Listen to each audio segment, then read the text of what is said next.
As a fourth-generation fisherwoman, Diane Wilson of Seadrift, Texas, knows her way around a shrimp boat.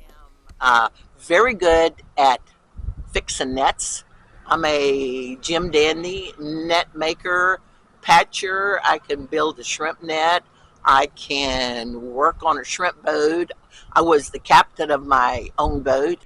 She witnessed the change in Calhoun County when the emphasis went from seafood to the chemical industry. Be local officials who would say the fishermen are finished with and we need to invest in industry. That is our salvation. And it was like, I remember that made me so mad because they were ready to just give up on industry, on the fishing industry, and invest petrochemicals, put the waste in the bay, do the pollution in the bay, move up and down with their fossil fuel and their oil tankers, and to hell with the fishermen.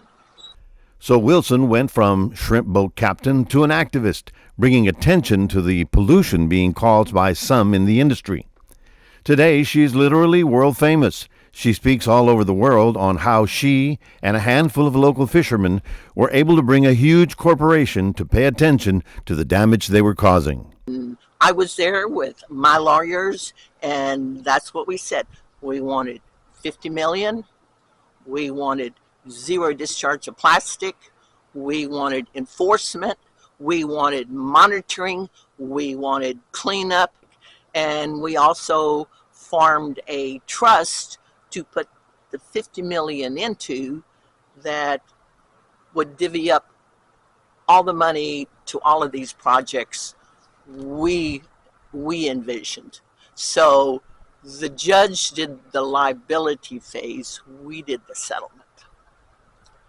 But because of Wilson's work, now comes a time when all of us benefit from her work. Of the $50 million settlement, Wilson has allocated $20 million to the development of a fishing cooperative on Matagorda Bay. Back in February of 2024 is when we filed and we actually became a cooperative. We're in right now in process of buying Miller Seafood. And that's a 2.5 million business that we are actually going to be buying. So when we purchase Miller Seafood, this dock space here would belong to the Matagorda Bay Fishing Cooperative. So he has a shucking facility, and then that's what we will be doing. We will be processing and shucking. As soon as next year, you'll be able to buy local seafood caught by local fishermen working together for a stable price. It's a whole new way of working with our natural resource, one that could sustain it well into the future. When the lawsuit was issued, there was specific terms in that lawsuit. So you would have to be a resident of the county of Matagorda Bay. So you would have to have a license and a boat owned in this area. Members of the fishing co-op will also be able to catch things like insurance and pensions. These fishermen were given the opportunity to start oyster farming. So we will now venture and have added oyster farming into our cooperative. We do have a 60-acre tract. We do have currently 21 members who will begin to farm a 2-acre tract. So oyster season usually starts beginning of November and ends in April. With oyster farming, they will be able to farm throughout the entire year. And it will rebuild a community. And to me, that was the thing. It's not just the fishermen.